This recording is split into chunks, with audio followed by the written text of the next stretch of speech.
என்ன புத்தாடை உங்கள்கிட்ட கையில் இருக்கும் இல்லையா? பெருநாளைக்கு என்ன செய்யறோம்? மறக்காம புத்தாடை கொடுக்குறோமா இல்லையா? நம்மளுடைய ஹபீபை பார்க்க போறோம். இந்த பாக்கியம் எப்போ கிடைக்கும்?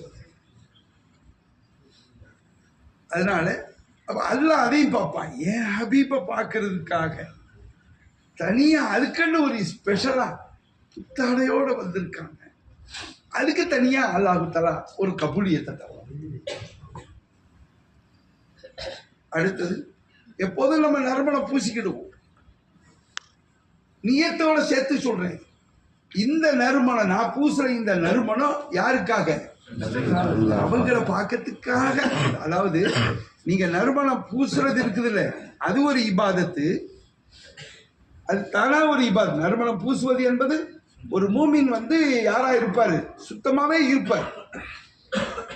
இதுல தனியாக நம்முடைய ஹபீபு அவர்களை பார்ப்பதற்காக நான் நறுமணம் பூசுறேன். அந்த நறுமணம். அடுத்தது சஃபருடைய துவா ஓதணும். சஃபருடைய துவா ஓதணும். அது அந்த டைம்ல துவாவை சொல்லி தருவாங்க. நம்ம இருந்தா சொல்லி தருவோம், அல்லது அதுல கிதாபுகள்ல இருக்கும். அந்த துவாவை ஓதிக்கும். அடுத்தது இப்ப நம்ம பயணம் போறோம். இப்ப நம்ம ஏறாம் கட்டணும்ல, ஏறாம் கட்டிட்டு அடுத்து என்ன அதிகமா என்ன ஓதணும்? அது இங்க அங்க அதிகமா என்ன ஓதிக்கிட்டு இருக்கணும்? வேறு வேறு பேச்சுகள், வெளி பேச்சுகள், சொந்த பேச்சுகள், ஏன்னா ஜாலி பேச்சுகள் எல்லாம் வரத்தான் செய்யும். அது நிறுத்துறது கஷ்டம். ஆனா கூடுதலாக எது இருக்கணும்?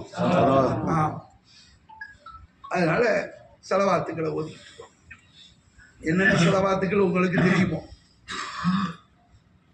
சரியா? சுருக்கமாக போடுறேன். ஸல்லல்லாஹு அலைஹி யா ரசூலல்லாஹ், அல்லாஹும்ம ஸல்லி அலா முஹம்மத். சரியா? அல்லாஹும்ம اللهم صل على محمد اللهم صل عليه وسلم. சொல்லுங்க பாப்போம். اللهم صل على محمد اللهم صل عليه وسلم.